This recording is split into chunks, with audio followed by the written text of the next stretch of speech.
My name is Barry Hoonan. I teach at Odyssey, an alternative program on Bainbridge Island. We're an island 7 or 8 miles away from Seattle.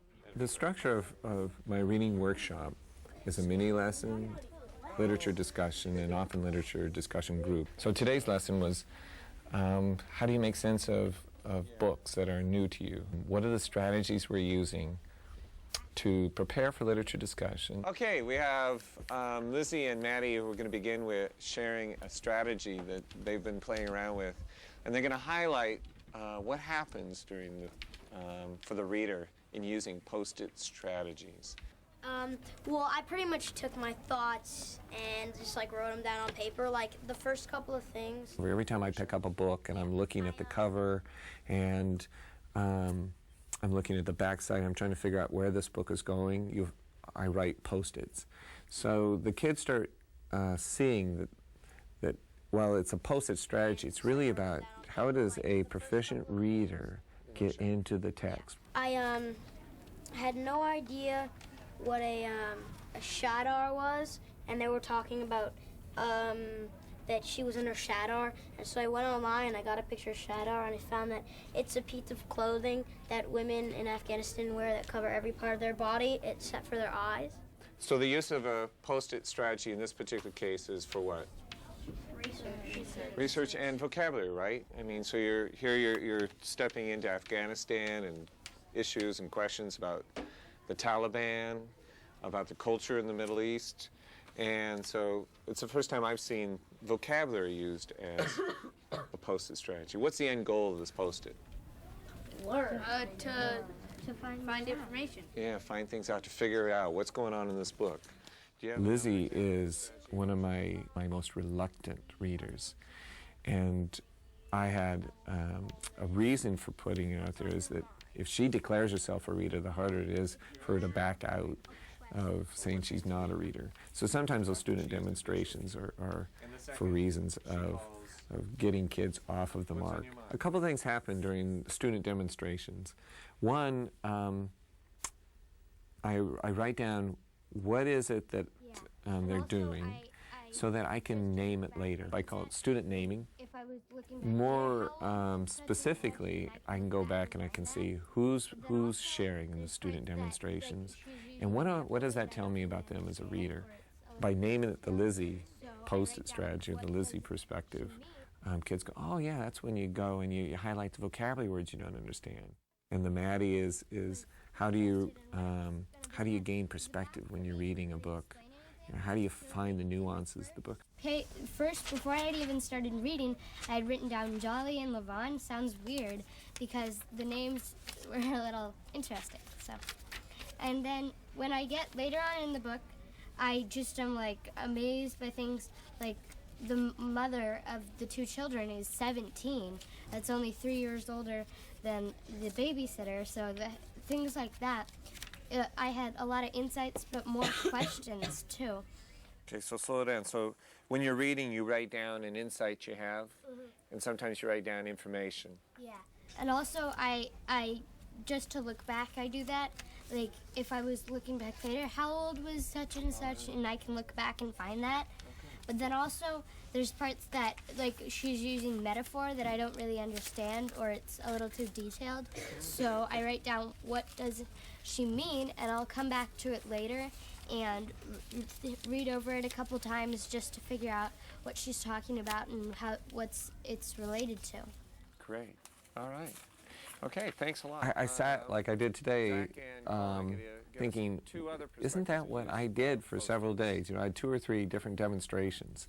I realized that asking a kid to do the student demonstration really gives the ownership back to the kids. And I've asked Colin to come up because he's trying out something a little new with the post-its. What have you found post-its helpful in this particular book? So this book, I almost skipped the first chapter because of the formatting of it. And I wrote that down. I almost skipped this chapter because I thought it was a poem or something that you didn't have to read.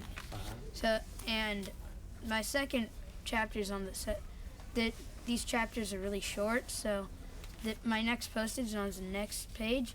And it's the format, and she doesn't tell you who she is until about 4 or 5 pages into the book. And so I have a lot of post-its because it's a really confusing book. Great. It's almost a poem format, the whole book is. The whole book looks like that. So we've heard some sort of extensions of the post-its. We originally looked at insights and wonders, questions that we had.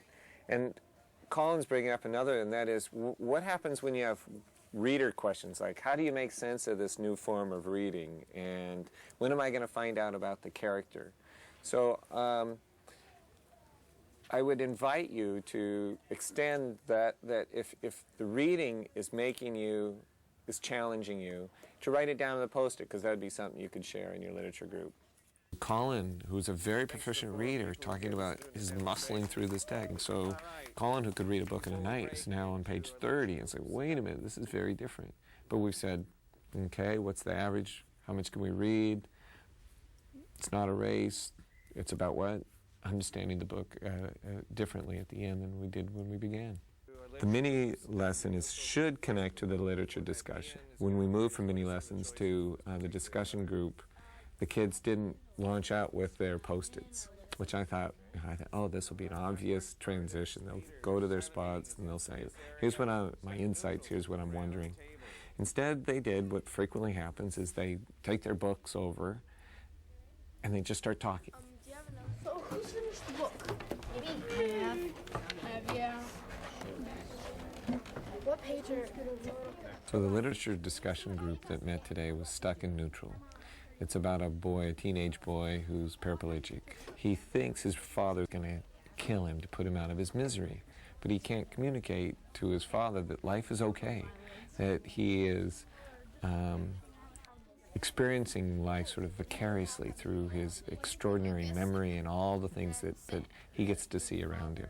So the context is highly enthusiastic group of boys, except one girl, Natalie, predominantly reluctant readers who've chosen the book both because it's a spin of a murder mystery in a sense. Will this boy be telling the story of his own murder? Coupled with, it's a thin book, I think 80, 90, maybe 100 pages at the most. So that there's buy-in there. Would you mind if we told you a little bit into the book? A little? No. Okay. How about the end? Lucas. No, Lucas. How far do you want us to tell you up to? I mean, you don't want us to tell you anything big. Well, how about his Poem? yeah, the poem and his seizures, how he runs. Oh, how his spirit? You could.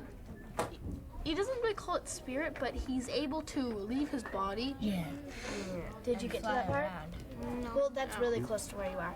Yeah, it's like the next page. So when So we finished the mini lesson. The kids met, and I sat back. Probably a couple minutes into it, I realized that there was lots of things percolating, but Lucas was trying to gain this lead position, but it wasn't happening. So the white paper came out. Have you... He loves his seizures. Yeah. He loves the seizures. You know what? I have an idea.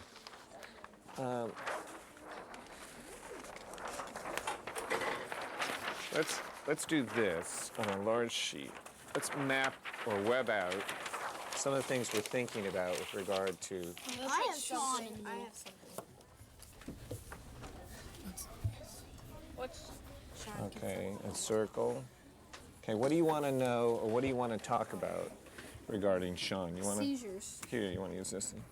The purpose of the brainstorming web that I thought I was going to proceed with, but Paige grabbed onto, is to place down on paper what are some of the territories that we can talk about in discussion groups. It gives us a focus. From rambling to what are really important pieces. Can you keep writing down, and we'll see what other ideas. Okay, so the question you're wondering is, what were you thinking? Is the dad gonna kill him? Wouldn't it be horrible to not be able to say anything to anyone? Just Well, the thing is, Because he's never of that? experienced it, so he doesn't know what he's missing. what? We have all experienced being able to show what we think and being able to talk and converse and even move. He's never had any of this. So I know. So there is no way that he can. He doesn't really feel sad in the book because he doesn't know what it's like. He doesn't I want to thought it feel was sorry cool. for himself. Yes, but he doesn't want to be killed. That's the thing. If it hadn't been Paige, I might have been a little bit quicker to say thanks and move to another.